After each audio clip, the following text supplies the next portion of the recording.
What did you think Of the Expo? of the Expo? I thought it was very. Last year I felt like it was. Hang on, let me put this on the map. We got to go out that way. Up. Yeah, going back in. They didn't want us to leave, so we're going back in. For the first time, I sensed like a slight uneasiness in the industry about too many brands. Yeah? Yeah. Is that how we feel about this? Let's be honest. Let's be brutally honest about it. I feel like ASETEK Rally was great. Really enjoyed it. Like, I enjoyed it as well. Came out polished, just did Wales tracks, just worked, didn't have any issues, was working a load of different sims, PCs, great sign, fantastic.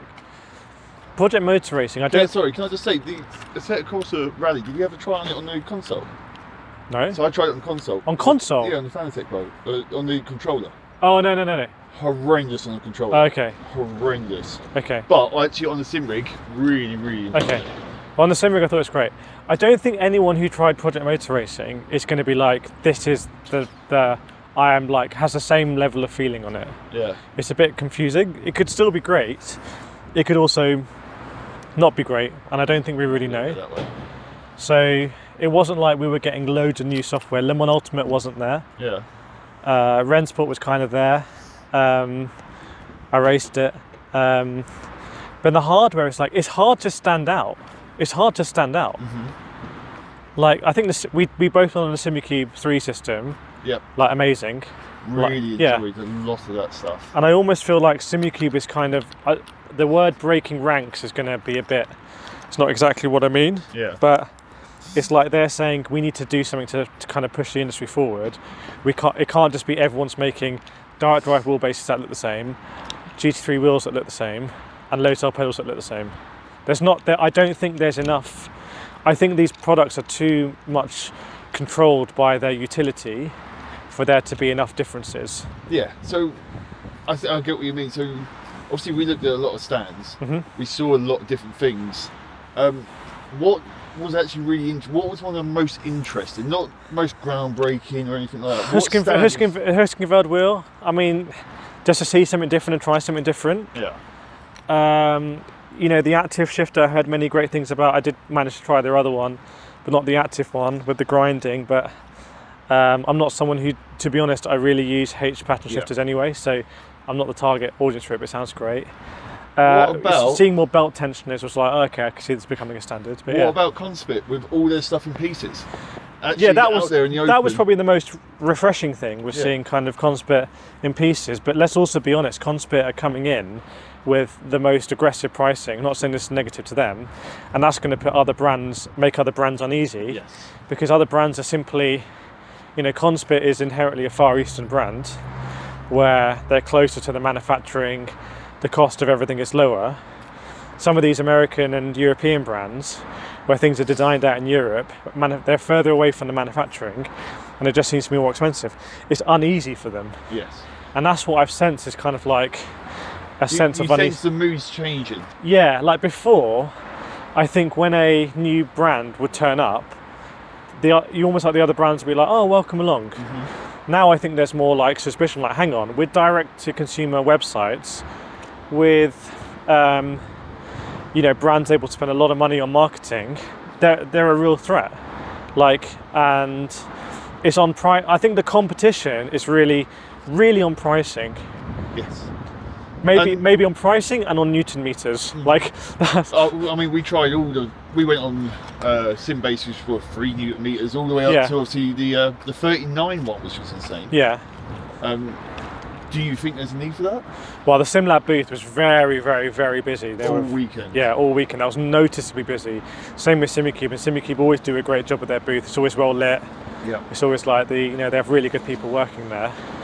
But again, that competition. I mean, ultimately, you can probably get a SimLab and a SimuCube base to feel pretty similar. Yeah. And I'm maybe the best person in the world to speak about it, because I went and did the blind test of the SimuCube and the SimLab, and like, the reality is they're both amazing wheelbases. Yeah. So you want to sit on the tailgate? Hang on, let me take off my rucksack as well. Very confused, but yeah, I mean, why he's actually sorting that out, I'll just show you the size of this place. Look, huge, massive place. What the hell? Oh. And Whoa! actually, to be fair, The suspension on the Cupra. Wow! really well run event. Look at this. Is that right? Is that normal on the sport wagon? Oh, the sport wagon, don't know about that. What are you saying? All right. Yeah. So, Sim Racing Expo 2025. Oh, don't tell me the Cupra doesn't lock.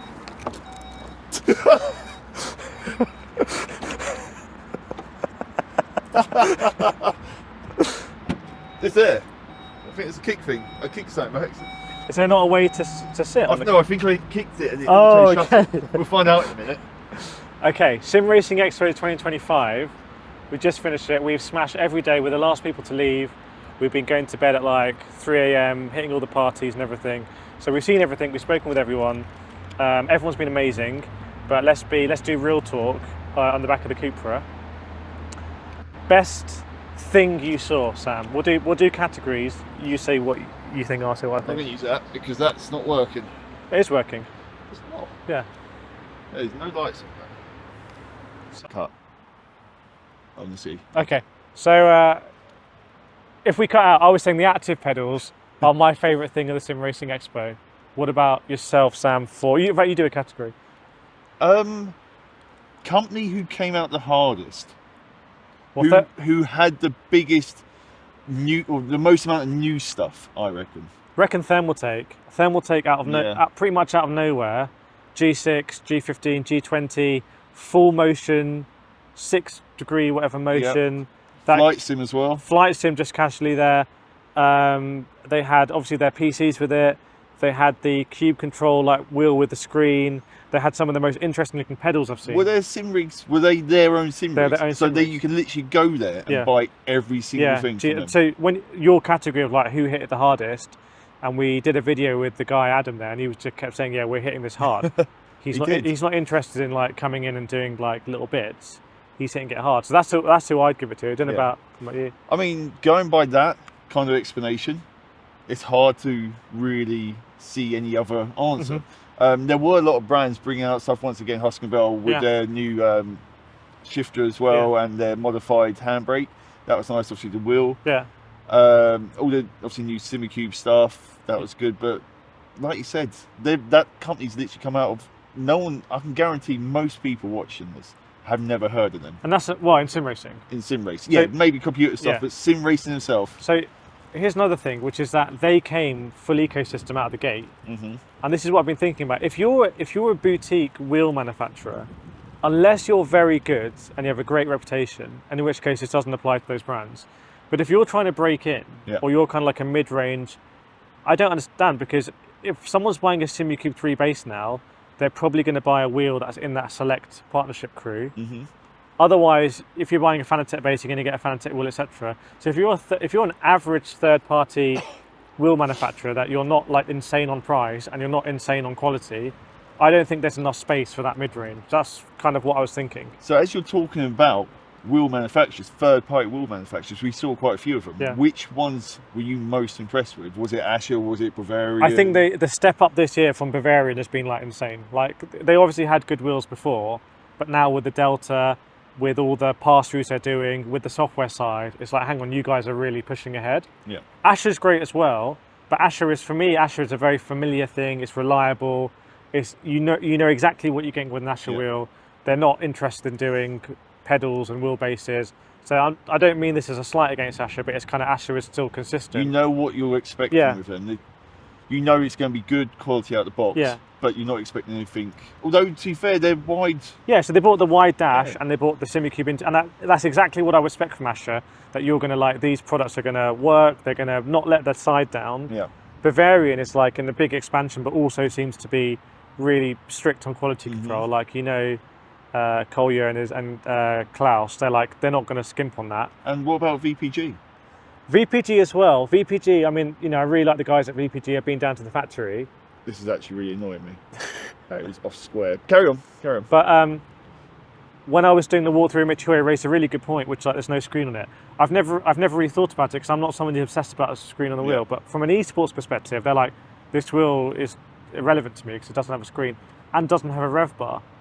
And I hadn't really thought about that before because again, I'm a bit more casual and I'll just use it in the. But maybe you go by the noise. Yeah, but maybe from an esport, which for us, yeah, we go for by us, the noise. but and also if you zoom in your field of view, you do that view where you don't see your inbuilt thing. You're not going to see a rev bar at all, maybe. Agreed. But that got me thinking about again this pursuit of realism, and like the quirks that happen when you pursue realism at all costs. And Porsche would not approve that wheel probably with a rev bar in it. And the reason that wheel doesn't have a rev bar in it is because the rev bar is inbuilt into the Porsche car in real life. But we are not driving in Porsche cars. Yeah. So that's an interesting one. So is that going too far in the sake of realism? I'm not sure. So it's going as far as you can go. And that is what VPG are doing. And by all accounts, it's an extremely popular wheel and possibly more popular than the Mustang. I think it might be cheaper. It also has the Porsche branding. Yeah. But again, this goes into my big point, which is that I feel like, you know, like when you, the colour white is actually like a rainbow. Like when you put it through a prism, it like reflects its spectrum of a load of light, right? I'm not very good at science, but I believe you. No, it's true. So basically, I feel like sim racing is like the equivalent of that white light, but actually sim racers are on a massive spectrum.